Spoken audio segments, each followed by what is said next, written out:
Now, the greatest radio shows of all time.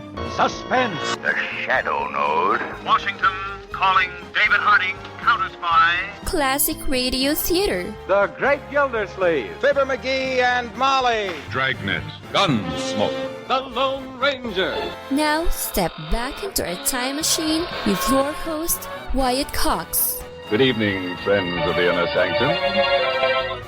More crime drama with another episode of that great West Coast program in the 1930s, Calling All Cars, 88 years ago, April 30th, 1935, the case of the corpse in the cellar.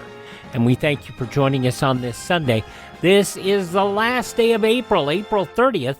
This happens to be the 120th day of the year, and we have 245 days until we get to 2024. Spain gave Christopher Columbus his commission of exploration on this date in 1492.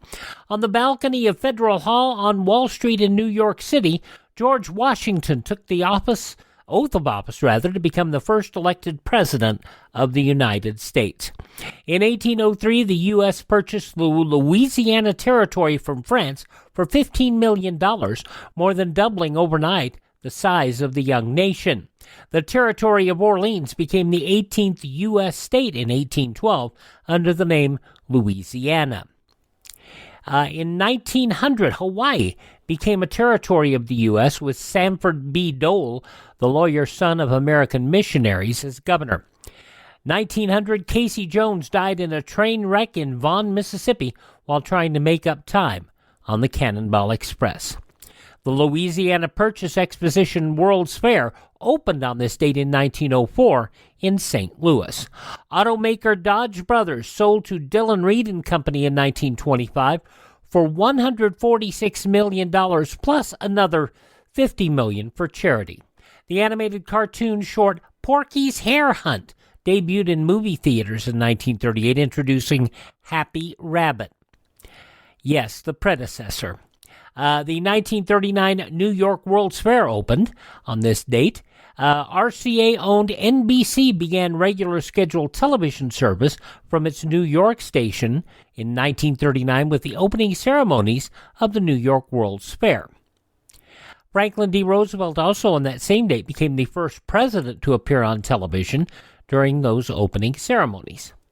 Adolf Hitler, Eva Braun committed suicide on this date in 1945 after being married for just a day. In 1947, the Boulder Dam, officially renamed Hoover Dam again in 1947. In Columbia in 1948, the Organization of American States was established. 1973, President Nixon announced that top White House aides H.R. Haldeman, John Ehrlichman, and others had resigned. I will not place the blame on subordinates, on people whose zeal exceeded their judgment, and who may have done wrong in a cause they deeply believe to be right. In any organization, the man at the top must bear the responsibility. That responsibility, therefore, belongs here, in this office. I accept it. Nixon would resign following articles of impeachment being voted out of the House 1 year later. In 1975, Communist forces gained control of Saigon, South Vietnam. The Vietnam War formally ended with the unconditional surrender of South Vietnamese President Dong Van Minh. 1984, President Reagan concluded his 6-day trip to China at a banquet hosted by Mayor Wang Do-han of Shanghai. My trip to China has been as important and as enlightening as any I've taken as president. The president formalized new agreements with Peking on scientific and cultural exchanges, economic cooperation, and the development of nuclear energy. In 1993, during a tennis match on this date between number one female tennis player Monica Seles and Magdalena Maleva in Germany, Gunther Parch plunged a steak knife between Seles' shoulder blades.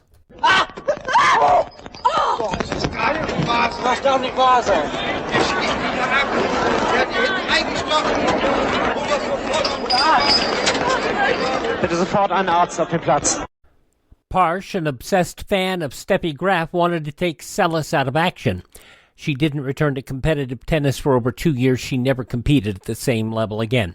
His punishment? A 2-year suspended prison sentence. In an episode of the television program of her own name, the character that Ellen DeGeneres played on the show came out as gay. Why can't I just say the truth? I mean, be who I am. I'm 35 years old. I'm so afraid to tell people. I mean, Susan, I'm gay. DeGeneres had come out as gay 3 months earlier on the Oprah Winfrey Show. Chrysler filing for Chapter 11 bankruptcy on this date in 2009, and they would eventually morph into Dahmer Chrysler. Passing away on this date in history, Vice President Alban W. Barkley, the wonderful actress Agnes Moorehead, whom sadly most people will remember for her role on Bewitched as Endora, but quite frankly, she was a much better radio actress than almost anyone out there. A musician, Muddy Waters, filmmaker Sergio Leone, the funny Tom Poston, singer-songwriter Ben E. King, Stand By Me, Chewbacca in the Star Wars movies, Peter Mayhew, and Naomi Judd, all passing away on this date in history. Born on this date in history, I should say, the companion of Gertrude Stein, Alice B. Toklas, actress Eve Arden, such a funny lady, Queen Juliana of the Netherlands, Grandpa on the Munsters, Al Lewis, born on this date, musician Johnny Horton, actress Cloris Leachman, Bobby V, fine singer, and Jill Clayburgh. Turning 60 years old, we got some racers in today's birthdays. Retired racer Michael Waltrip, 60 years old today. Retired racer Elliott Sadler, 48. Also, Roseanne and the Big Bang Theory's Johnny Galecki is 48. From Spider-Man, Kirsten Dunst, 41. The new Wonder Woman, Gal Gadot, is 38. And Australian singer Nikki Webster, 36. Those some of the people who celebrate the 30th day of April as their birthday. And if this is your birthday... Hi, we're the Four Freshmen, and we just want to say... Happy birthday to you! 88 years ago today, April 30th, 1935, the West Coast program Calling All Cars. That's next on this Sunday Classic Radio Theater with Wyatt Cox on your favorite radio station. Thanks for tuning in to Classic Radio Theater with Wyatt Cox. Now another episode of Calling All Cars as we go back 88 years to April 30th, 1935, and the corpse in the cellar.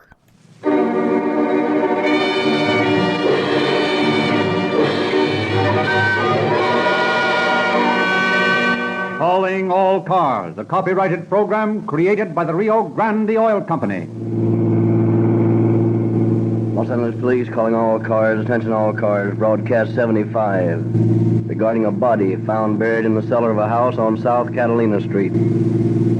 The corpse was wearing a gold ring with the initials RB on it, and a silver belt buckle with the initial B. That's all. Rosenquist.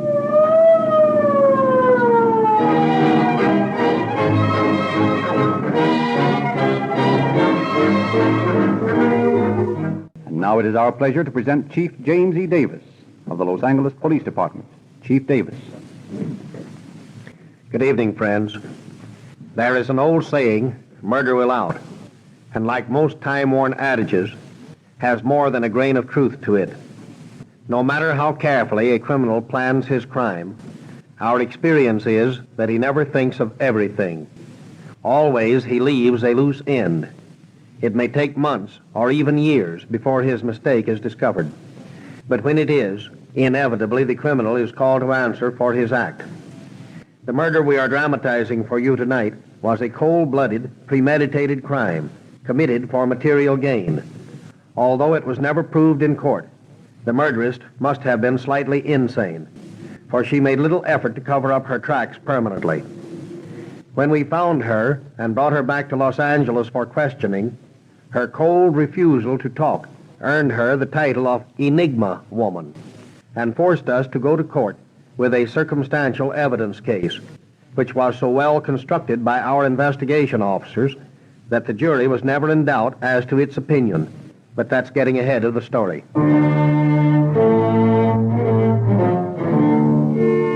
Our story tonight opens in Denver, Colorado, some 15 years ago. Mr. Spaulding, a prominent merchant, is seated in his study at his desk. Mrs. Spaulding has just entered the room. Did you want to see me, Herbert? Yes, I want to ask you about these. What? These bills. What about them? What about them? Good Lord, woman, what about them? Look, LSA Millinery Shop, $97. Pierre's for dresses, $523, and $75 for shoes. All in 1 month. And there are more, too. I needed those things. Needed them. The trunks and closets you have filled with clothes? Oh, Herbert, let's not go through all this again. If you weren't able to support me, you had no right marrying me. Mildred, you're unreasonable. You know that I've never stinted you. I've always tried to give you everything you wanted. But this is too much. It's got to stop. Why has it got to stop, may I ask? Because I have no more money. You have no more money? Nothing but my regular salary. I had $25,000 in the bank when we were married. You've gone through that in 3 years. Now we've got to cut down. Cut down? I can't possibly cut down. I haven't nearly enough now to live decently. You'll have to make more money. That isn't as easy as it sounds. Well, it's your problem. No, it isn't. You've got to help. Well, I won't help. I have a perfect right to the things I like. But, Mildred... If you can't give them to me, I'll find some man who can. Put that in your pipe and smoke it.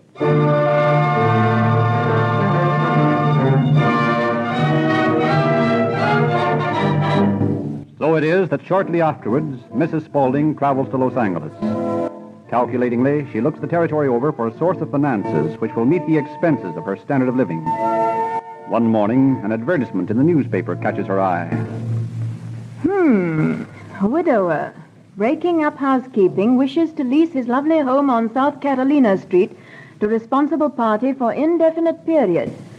Phone Robert Bernard, Drexel 372. South Catalina Street, right in the Wilshire district. That sounds promising.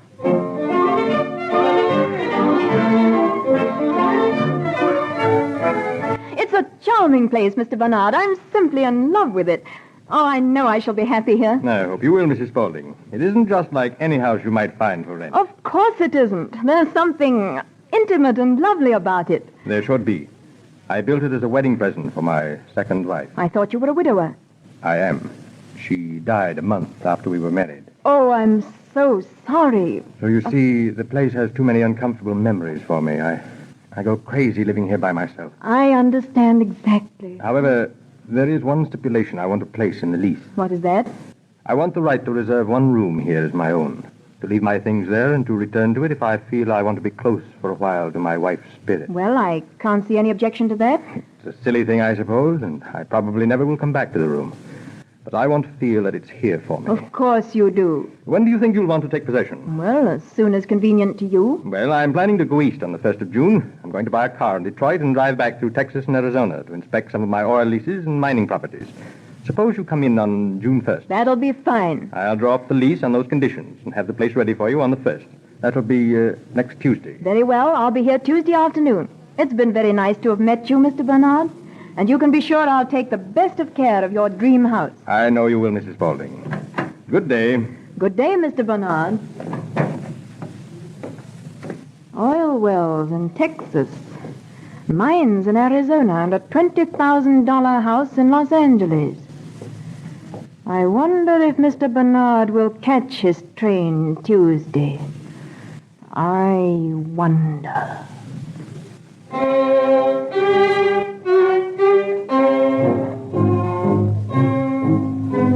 On Tuesday afternoon, Mrs. Spaulding arrives at the Bernard mansion with her luggage. Well, Mr. Bernard, here I am, bag and baggage. So I see. Can I help you with the bag? Thank you. We'll just leave them here in the hall. There's plenty of time to get settled. You have the lease? Yes, here it is. It's very simple. It just contains a proviso about my room. May I see it, please? Of course. What's that jingling noise? Oh, I beg your pardon. A habit of mine, pacing the floor and jingling my keys. Does it annoy you? Oh, no. I just thought for a minute there were ghosts in the house. Sometimes I think there are. The ghost of my dead wife. You poor man. I shouldn't have said that. Oh, that's all right. I'm just in a mood today, leaving this place in the hands of a stranger. But don't consider me a stranger, Mr. Barnard. Please think of me as a friend. Thank you, Mrs. Spaulding. I'll try to. Well, does the lease look all right? Yes, it seems to be in order. Here's my check for $250, first and last month's rent. Thank you. Oh, and another thing. What's that? Well, I'll be living here all alone. It's a big house, and I'm just a woman. I wondered if you had a gun you could leave me. A gun? Why, yes, but I scarcely think you'll need it. The house is guarded by a private patrol service. I know, but I'd feel safer. Oh, very well. My gun's right there in the desk drawer. I was going to take it with me, but if you really feel you need it... I do. All right. Here you are. Oh, my. It's a dangerous-looking thing. How does it work? Watch out, it's loaded. Oh. But the safety catch is on. When you want to fire it, you throw this catch, like this. See? Oh, I see. That's very simple, isn't it? Why? Thank you, Mr. Barnard. I'll feel much safer now. Well, I'd better be getting on. Oh, before you go, Mr. Barnard, let me make you a cup of tea. I'd like you to be the first guest in my new home. Oh, very well. A cup of tea wouldn't go badly. And anyway, you can show me where the things are in the kitchen. Right. Come along this way. Here we are, right through the butler's pantry here. You'll find some tea on that third shelf, I think. Tea kettle's on the stove. By the way, Mrs. Spaulding, you still have got that gun in your hand. Oh, how silly of me. I forgot about it. I'll leave it here on the pantry shelf. There. Now, in just a minute, we'll have a nice hot cup of tea. Have you a match, Mr. Barnard? Yes, here you are.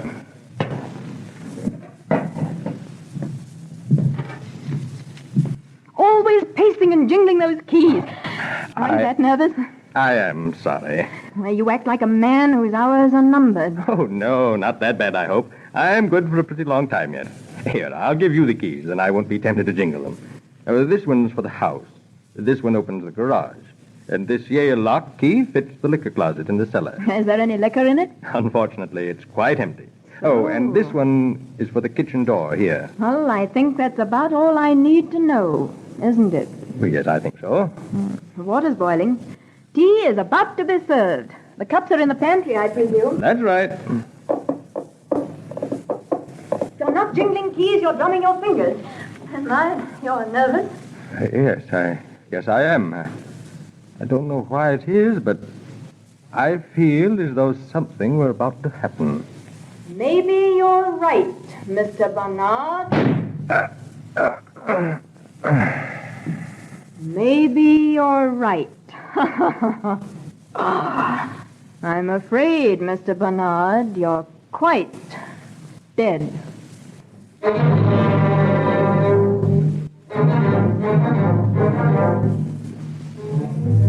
Oh, Gardner! Gardner! You wanting me, please? Yes. Did you hear a strange noise a few minutes ago? Noise? Yes, like a shot. No. I was in back sprinkling. Oh, I suppose it was an automobile backfiring. Backfire? Yes. I suppose Mr. Barnard told you about me. No, he not tell. I have leased his house. He's gone out of town for a while. Yes. Whatever arrangement you have with him will continue, just the same. Yes, please. Oh, and by the way. Yes? Could you get me a load of dirt? Dirt? What kind dirt? I want to cultivate some bulbs in the cellar. Dirt for bulbs. Yes. How much dirt you wanting, please? Oh, I don't know. Enough to cover Enough for bulbs. You ought to know. Yes. 1 yard. Yes, that'll do, I suppose. Shall I dumping dirt in cellar? No, of course not. Leave it right here by the cellar door. Yes. I'll bring it tomorrow. Not tomorrow. Bring it this afternoon, right now. But you want to Don't go... argue with me. Bring it here this minute. As soon as you've delivered it, you can go. Yes. Thank you very much.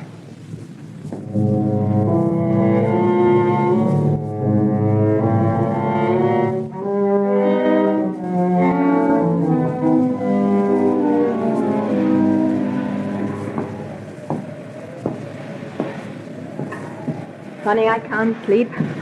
Wind, rain. It would have to rain tonight. Wind, rain, and the corpse buried in the cellar. All the setting for a ghost story. Sometimes I think that Who spoke? Who spoke? The ghost of my dead wife. Good Lord, I've got to get hold of myself. Now, look here, Mildred Spaulding. You sit down and light a cigarette. Got to stop these nerves of yours. There. Nothing like a cigarette. Quiet, sure. What's that? Good God, I'm going crazy. There are ghosts in this house. Ghost of my wife. Who's there? Ghost in the house. No. You shan't come in here. Stay out. You can't come in. I'll shoot you again. Ghost of my wife. My reflection in the mirror. I shot at my reflection. Shh. Can't let this get me. Silly. Got to get hold of myself.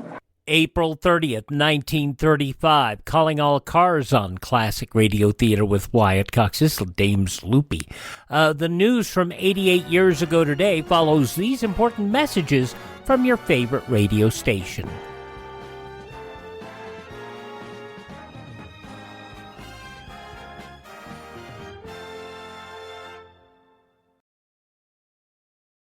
Here's Mike Lindell talking about getting your best friend something special. And Mike, you've done it again. You've brought us an amazing line of dog beds. This has been a long time coming. It starts with the same patented fill for your dogs now as we do my pillow. I wanted everything covered in sizes from your largest dog to your smallest dog. You can throw them in the washer and dryer. The dogs love it. They asked, and here they are. This is why you get the dog bed. This is the main reason. The dogs love it. And you've got that 10-year warranty, right? I can do it because the dogs love it. They don't want to wreck their bed. And you can get these MyPillow dog beds at a price lower than the big box stores, as low as $19.95. Call 1-800-928-4715, 1-800-928-4715, or go to mypillow.com/pet and use my promo code Wyatt. Treat your best friend to a MyPillow dog bed, mypillow.com/pet. Promo code Wyatt.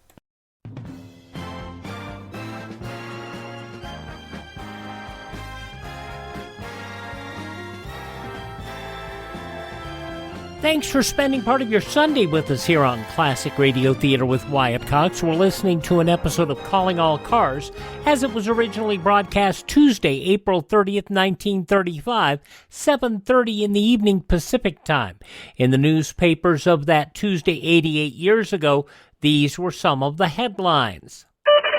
President Roosevelt's 5-point program for the remainder of the present Congress today spurred Democrat leaders to demand higher speed and better cooperation to prevent this session from continuing on into late July. Immediate stumbling blocks appeared, however. The Senate remained in the throes of a determined Southern filibuster against consideration of the anti-lynching bill. Republican chiefs, joined by a few Democrats, clouded the situation further with demands that part of the administration's agenda be scrapped to allow early adjournment. While Speaker Burns was expressing confidence the House could complete action on the president's legislative calendar and adjourn by mid-June, the Senate Democrat Steering Committee called a hurried meeting to break the Senate deadlock over the anti-lynching bill. It failed, however, to make any headway.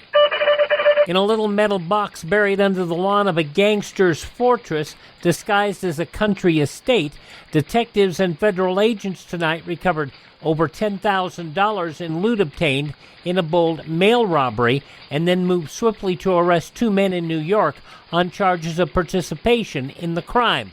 Only a few hours after the discovery of the money at a country house on Warwick Neck, Rhode Island, which was first raided Friday, United States Attorney J. Howard McGrath announced that New York police had arrested Thomas Dugan, a member of the Dutch Schultz gang and an ex-convict, and Charles McCarthy, alias Charles Harrigan, who is free on bail on charges of robbing an express company in Perth Amboy, New Jersey, last year. 9 deaths within a week, 6,000 cases of measles, and 200 dust cases form portions of a dark picture etched in liberal Kansas at a 5-state health conference on conditions in the nation's dust storm sector. Health representatives of Colorado, New Mexico, Oklahoma, Texas, and Kansas decided to concentrate work for the present in southwestern Kansas counties, Grant, Haskell, Gray, Stanton, Morton, Stevens, and Seward, and one in southeast Colorado, Baca. 2 of the 9 deaths, all attributed to pneumonia aggravated by dust, occurred today. Albert Evans, in charge of Dust Storm Red Cross headquarters in Liberal, said that 6,000 cases of measles had been reported in the 8 counties since the dust storm started blowing this year, and that there were 1,500 active cases at present. British members of Parliament voicing the anger of the English people at Germany's submarine program charged today that the U-boat building is aimed directly at this country of England. They demanded that the cabinet take quick steps in cooperation with the other powers to check further expansion of the Reich's armaments. The expansion further evidenced by the appearance of Navy youths on the streets of Kiel, Germany, with armbands inscribed Submarine School Kiel, showing that at least theoretical education in the use of submarines has been resumed. Ministers headed by Prime Minister Ramsay MacDonald informally discussed the legality of the latest gesture of Reichsfuhl Hitler in defiance of the Versailles Treaty and arranged for consultations with France and Italy. Low rental homes for city dwellers and a drive to better the living condition of farmers who have poor lands were placed high today on the list of projects which President Roosevelt expects to initiate early in the summer. Talks during the day between the president and some of his chief advisors developed that Secretary Ickes has $100 million of housing projects in 28 cities, which he hopes to get underway by the middle of August. Rexford G. Tugwell, director of the Rural Resettlement Program, expects the president to issue an executive order within the next 10 days, which will start his agency functioning. Though some of the day's top news stories, as reported in the newspapers of Tuesday, April 30th, 1935, on your radio, Calling All Cars, which continues following these messages. You're listening to Classic Radio Theater with Wyatt Cox here on this Sunday on your favorite radio station. Monday's Classic Radio Theater, a dramatic monologue, at least mostly. It'll be our friend William Conrad, an episode of suspense from 67 years ago, May 1st, 1956. The Waxwork, a reporter, spends the night in an eerie wax museum. William Conrad plays 3 roles and also narrates the story. That's coming up on Monday's Classic Radio Theater with Wyatt Cox. But now the conclusion of Calling All Cars, April 30th, 1935, 88 years ago today. Thunder, but it never thunders in California. I've got to get out of here. I've got to get out.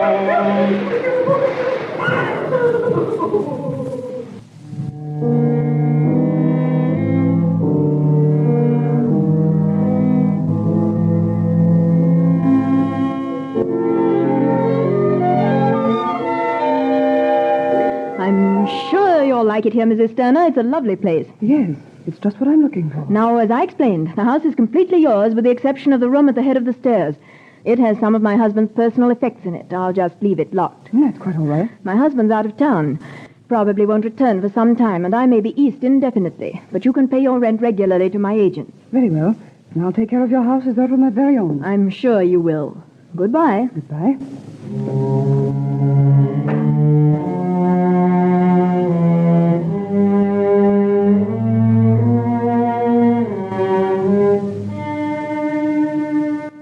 Months pass, and then Bernard's first wife, failing to receive an allowance check for her daughter, requests the Los Angeles attorney to investigate the oil man's disappearance. Accompanied by a private detective, the attorney calls at the Bernard house in an attempt to locate either Bernard or Mrs. Spaulding. So, I'm sorry, but I can't tell you where Mrs. Spaulding is now. I send all my rent checks to a real estate agent. I see. Well, Mrs. Turner, would you mind if we look over the house? It seems that Mr. Bernard is missing, and we want to locate him if possible. Who's Mr. Bernard? He's the owner of the house. Why, I thought Mrs. Spaulding owned the house. She doesn't. Well, she told me she did. Oh, she did, eh? Yes, I rented the place in good faith. Well, don't worry about that. If you'll only be so good as to cooperate with us, Certainly. You may search any place you like. Yeah, thank you. Come on, Sam. We'll start with the garret.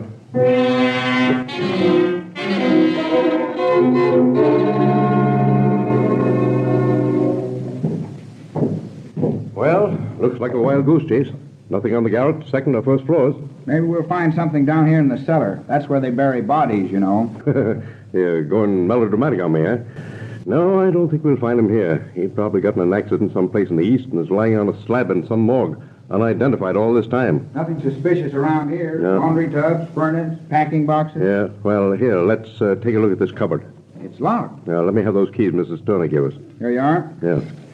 Well, no, this wouldn't work. No, this one. Well, here's a likely candidate. Nope. How about that one there? No, Sam. There isn't a key here to fit this lock. That's funny. Here, wait till I try some of my masters. Yeah. There we are. Nothing here but a mound of dirt. Wait a minute.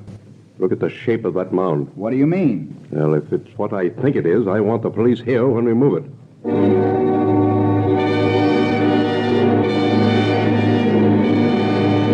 The attorney hastily calls Central Police, and Detectives Hickok and Canto hurry to the house on South Catalina Street.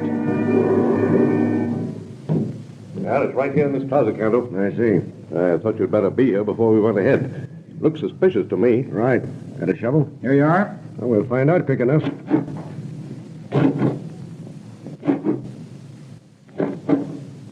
Hey, Canto, stop. What's the matter? You've uncovered a man's foot.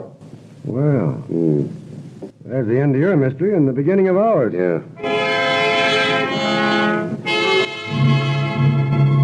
After a day of intensive investigation and examination of physical evidence, the two detectives report to their chief. Well, boys, what have you got to report? Plenty. Deceased is Robert Bernard. Wore a wedding ring with initials GB on it and a silver belt buckle with the initial B. Also had an identification and some bridge work for his dentist. Good. You boys haven't been wasting any time. I suppose you've been too busy identifying the body to find out who did I it. got pretty strong suspicions about that, too. While I was checking identity, Hickok went over the place for physical evidence. It's a pretty good reconstruction. Go ahead, Sid. Tell the chief. Well, Bernard rented his house to a Mrs. Spaulding from Denver. He was last seen on June 1st by some business associates when he was winding up some last-minute business before leaving for Detroit. I see. Mrs. Spaulding took possession of the house the same day, according to these men, who say that Bernard cut his interview short in order to meet Mrs. Spaulding at the house. Well, for some reason or other, Mrs. Spaulding and Bernard went into the kitchen, where while Mr. Bernard was sitting at the kitchen table with his back to Mrs. Spaulding, she shot and killed him with a .32-20, his own gun. How are you so sure of that? Well, he was shot through the neck from behind with a .32-20 slug. We found his gun in a room he retained in the house.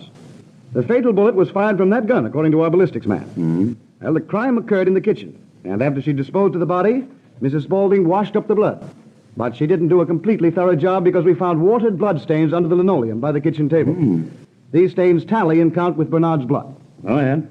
Well, after she shot him, she dragged the body downstairs and placed it in the closet. Know when this occurred? Yes, sir, about 5:30. How do you know that? She asked the gardener about that time whether he'd heard a sound like a shot.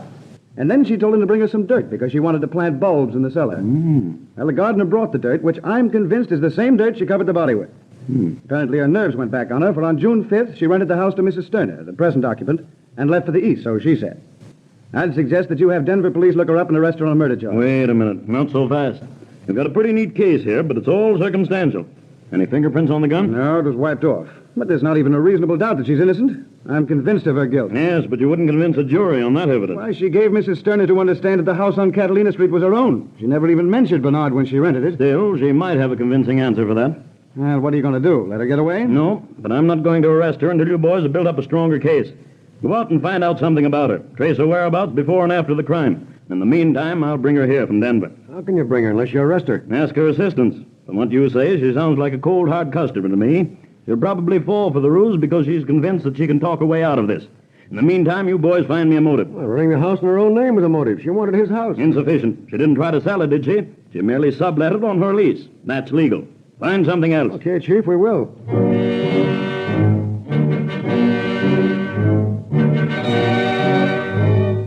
A detective is sent to Denver to bring Mrs. Spaulding back for questioning in connection with the disappearance of Mr. Bernard. Expressing a willingness to assist in any way she can, Mrs. Spaulding returns to Los Angeles and faces Chief of Detectives. Mrs. Spaulding, we want you to know that we appreciate your kindness in coming all the way to Los Angeles. Not at all, Chief. Naturally, I'm willing to assist you in any way I can. Do you know where Mr. Bernard is? No, I don't. You were a good friend of his, weren't you? Hardly. I rented his house from him, that's all. I scarcely knew the man. I see.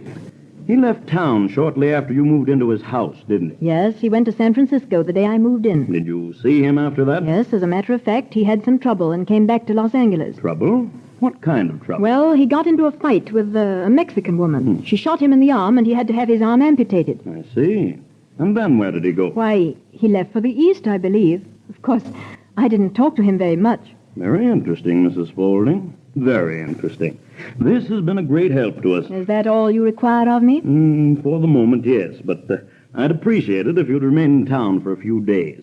I may want to question you further. Very well. I'll keep in touch with you. Good day. Good day, Mrs. Spaulding. Send Matthews in here. Yes, Chief. Matt, Mrs. Spaulding just left this office. I want you to shadow her. Don't let her out of your sight. Yes, sir.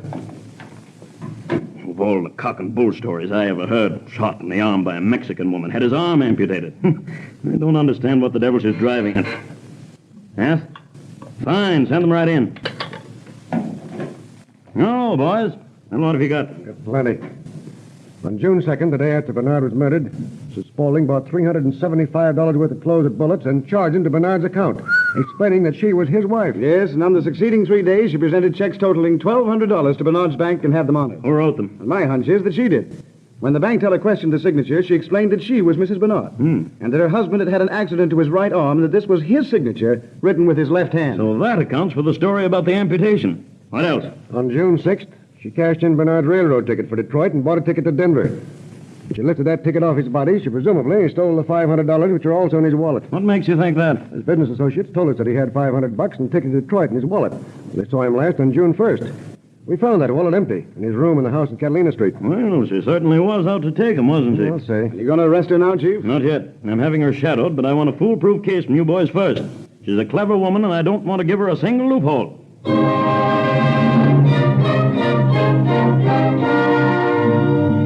For 3 weeks, the officers build up their case, while Mrs. Spaulding, under constant surveillance of the police, continues at large. Then, when their case is complete, they present it to the grand jury, which promptly returns a true bill of murder. Then Mrs. Spaulding is summoned into the chief's office, where the investigating officers await her. Good afternoon, Chief. Good afternoon, Mrs. Spaulding. Won't you sit down? Thank you. May I present Detectives Canto and Hickok, Mrs. Spaulding? How do you do? How do you do? These are the gentlemen who've been investigating the murder of Mr. Bernard. Murder? Certainly, Mrs. Spaulding. Mr. Bernard was shot and killed in the kitchen of this house on Catalina Street, June 1st. I hereby arrest you for that murder. What? You arrest me? Precisely. That's rather amusing, Chief. On what grounds do you arrest me? Frankly, on the grounds of circumstantial evidence.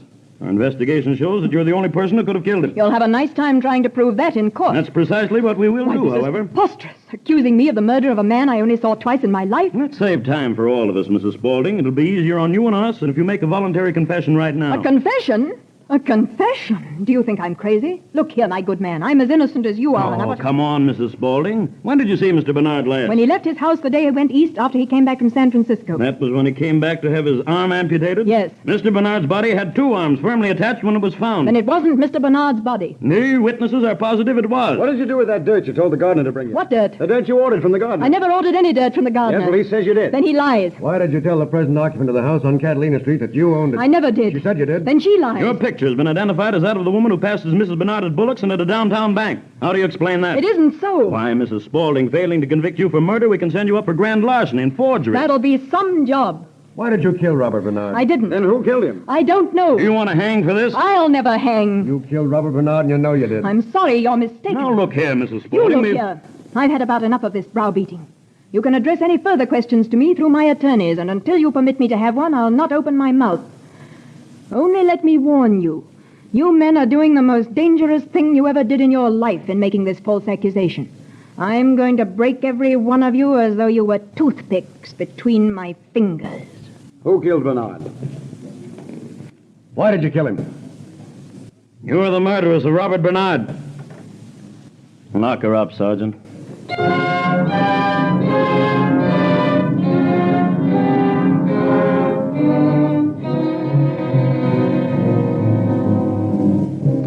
Mrs. Spaulding maintained her cold silence throughout her trial.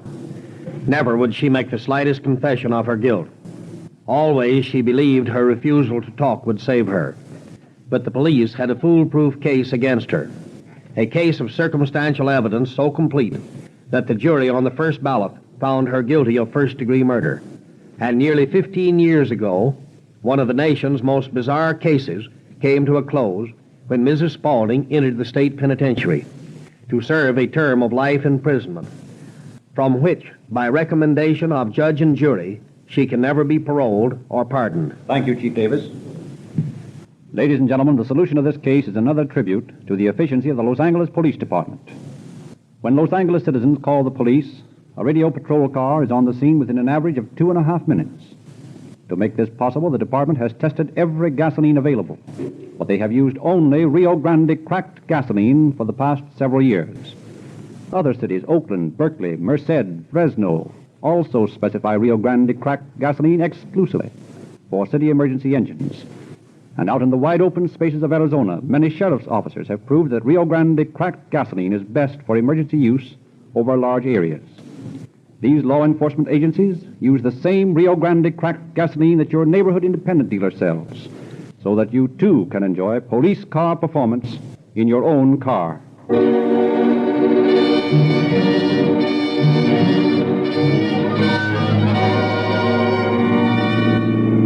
Los Angeles Police calling all cars, attention all cars. Cancellation broadcast 75 regarding a dead body. The victim has been identified and the murderer is now in custody. And that's all.